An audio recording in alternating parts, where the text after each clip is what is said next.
Le ministre des Affaires étrangères Gideon Timotheus a eu un entretien téléphonique avec son homologue rwandais et burundais.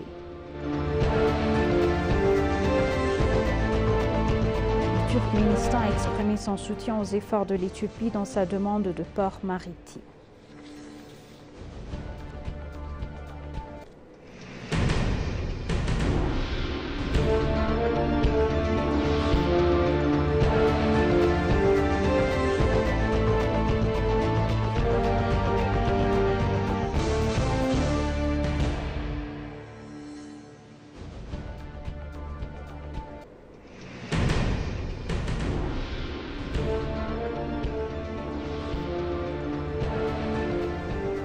Bienvenue chers téléspectateurs, c'est Ali Tebaro avec le journal du 12 août 2025. Le ministre des Affaires étrangères Gideon Timotheus a eu un entretien téléphonique avec son homologue rwandais Olivier Jean-Patrick, ministre des Affaires étrangères de la coopération internationale. Les deux ministres ont discuté sur des questions bilatérales, régionales et continentales qui servent des intérêts nationaux communs des deux pays selon le ministère des Affaires étrangères. Par ailleurs, le ministre Gideon Timotheus a eu un entretien téléphonique avec le nouveau ministre des Affaires étrangères de l'intégration régionale et de la coopération au développement de la République du Burundi, Edouard Bizimana. Le ministre des Affaires étrangères Gideon a félicité Edouard Bizimana pour sa récente nomination au poste de ministre des Affaires étrangères de Burundi. Les deux ministres ont échangé leurs points de vue sur des questions bilatérales, régionales et continentales d'intérêt commun pour les deux pays.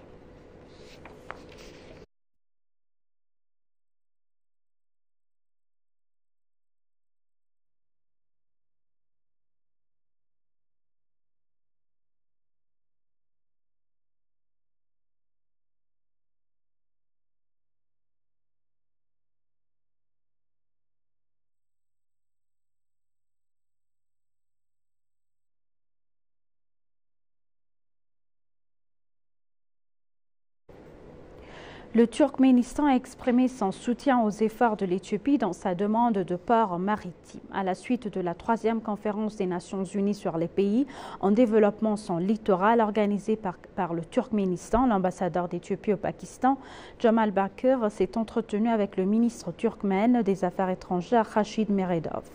Au cours de ces entretiens, l'ambassadeur Jamal Bakr a détaillé la question de l'enclavement et a déclaré que l'Éthiopie, avec une population de plus de 128 millions d'habitants, ne devait pas rester prisonnière de sa géographie. Il a expliqué que l'Éthiopie paye enclaver le peuple le plus peuplé du monde, s'efforce de retrouver son statut historique et naturel d'enclavement perdu en raison de complexes complots internes et externes. Il a également déclaré que le gouvernement et le peuple éthiopien sont déterminés à régler pacifiquement et diplomatiquement cette question conformément au droit international.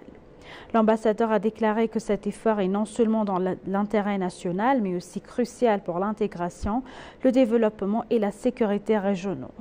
Le ministre turkmène des Affaires étrangères Rachid Meredov a pour sa part déclaré que son pays partage et soutient la demande de l'Éthiopie concernant un port maritime. Le Turkménistan a réaffirmé sa conviction quant à l'importance de la coopération régionale et au droit fondamental de chaque pays à disposer d'un port maritime.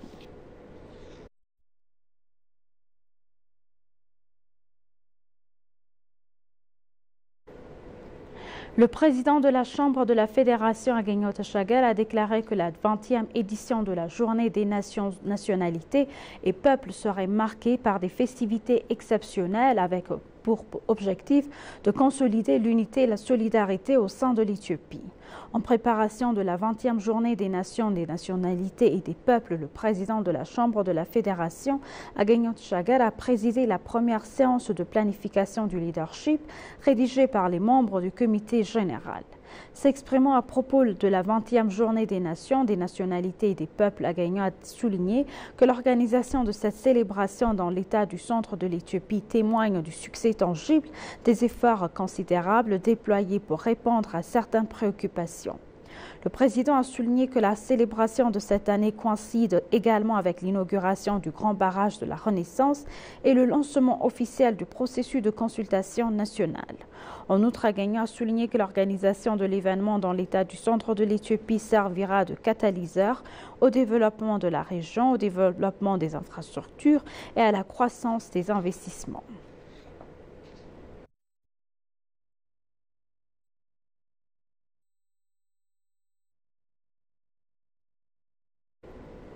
La Banque africaine de développement Ethiopian Airlines a signé une lettre de mandat désignant de la banque comme chef de file pour le financement du futur aéroport international de Bishoftu en Éthiopie. Ce projet d'envergure, estimé en plusieurs milliards de dollars, fera de Bishoftu le plus grand aéroport du continent africain une fois achevé.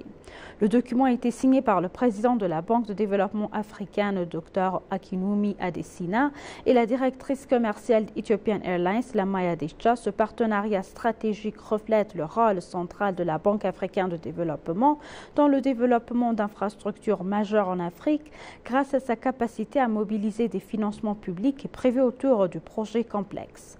Situé à Apsura, à 40 km au sud d'Addis Abeba, l'aéroport aura une capacité initiale de 60 millions de passagers par an pour atteindre 110 millions à terme.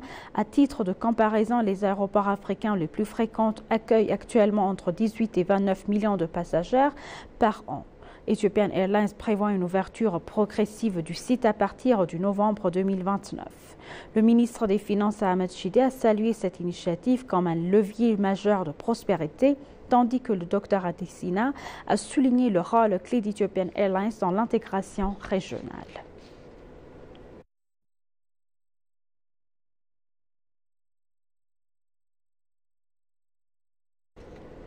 L'Académie africaine du leadership a lancé une formation de 3 jours sur la gestion de services éthiopiennes d'électricité. Le président de l'Académie, Zadig Abraha, dispense des formations sur des projets liés à l'approvisionnement et à la production d'électricité au niveau national, régional et international, au leadership, au patriotisme et au service.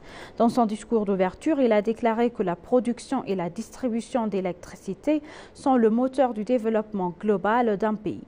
Il a également noté que l'Éthiopie est désormais devenue le moteur de l'approvisionnement en électricité en Afrique de l'Est. Il a également souligné que le bon fonctionnement des installations présente des avantages économiques, technologiques, politiques, géographiques et diplomatiques. Zadig a également déclaré que le grand barrage de la Renaissance éthiopienne est un projet national qui permettra à de nombreux citoyens de passer de la pauvreté électrique à la prospérité électrique. Il a également souligné que garantir la souveraineté électrique et établir les liens entre l'approvisionnement en électricité et le développement des pays de la région constitue une politique étrangère de co-développement de l'Éthiopie.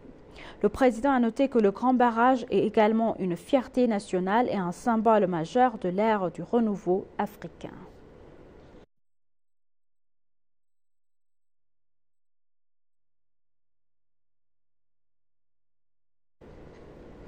Le ministère de la Santé a déclaré que des efforts étaient déployés pour moderniser davantage la prestation des services de santé. La ministre de la Santé, Dr Magda Staba, a inspecté le travail de divers établissements de santé de la région de Harare. À cette occasion, elle a déclaré que le travail encourageant à réaliser dans le secteur de la santé dans la région grâce à l'intelligence artificielle devrait être renforcé. Elle a mentionné que des résultats tangibles avaient été enregistrés en termes de modernisation des services fournis par les établissements de santé, d'organisation des ressources et d'amélioration de leurs normes.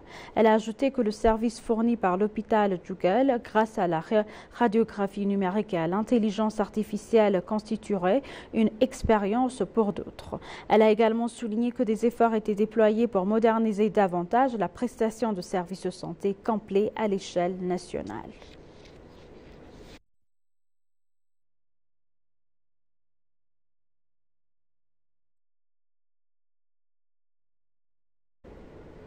L'ambassadeur Deriba Kouma, directeur général de l'autorité agricole éthiopienne, a déclaré à l'ENA des inspections rigoureuses ont été menées sur les produits agricoles importés et exportés afin de confirmer qu'ils répondent à des normes de qualité élevées, sont dûmes, enregistrées et propres à la consommation.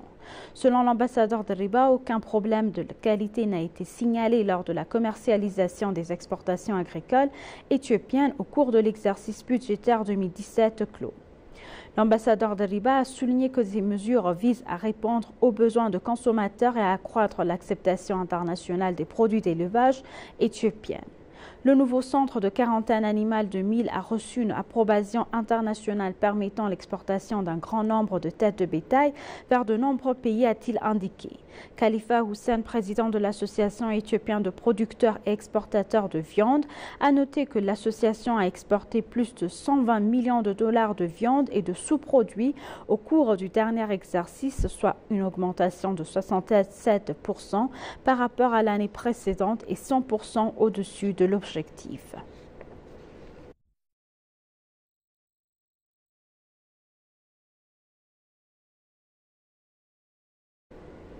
Et pour conclure le journal, un programme de renforcement de capacité entre Statistique Korea et le service statistique éthiopien avec le soutien des programmes des Nations Unies pour le développement et de la Banque africaine de développement s'est tenu à Addis Abeba. Lors de l'ouverture de ce programme, le directeur général de service statistique éthiopien Bakr Chale a déclaré que le service entreprend actuellement une réforme majeure visant à moderniser sa structure organisationnelle et son système de production de données. Selon le directeur général, ce programme témoigne de la reconnaissance par le gouvernement éthiopien du rôle crucial que jouent des statistiques précises, fiables et actualisées dans la planification nationale, le suivi des progrès et l'attraction des investissements. Il a félicité l'Office national coréen de la statistique, le PNUD et la Banque africaine de développement pour leur soutien continu. Vincent Nigatukumana, statisticien au chef de l'agriculture à la Banque africaine de développement, a déclaré que l'Éthiopie illustre l'efficacité des efforts nationaux déployés pour renforcer les capacités du pays à produire des données sur le secteur. Il a souligné que la Banque africaine de développement soutient le pays dans leur programme de renforcement des capacités, réaffirmant ainsi son engagement à poursuivre son soutien indéfectible au secteur. Le conseiller économique du PNUD, Ali Zafar, a souligné l'importance des statistiques et du partage des meilleures expériences, notamment celle de la Corée, pour rendre les statistiques aussi scientifiques que possible.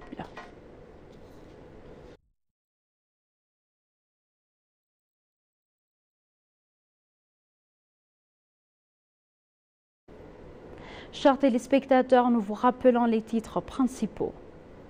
Le ministre des Affaires étrangères Gédéon Timotheus a eu un entretien téléphonique avec son homologue rwandais et burundais.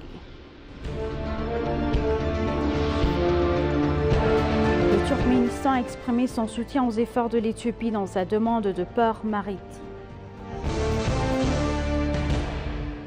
Merci chers téléspectateurs, c'est la fin du journal. C'était Aline Taibaro avec le journal. Restez avec nous avec le reste des programmes. Bonne journée.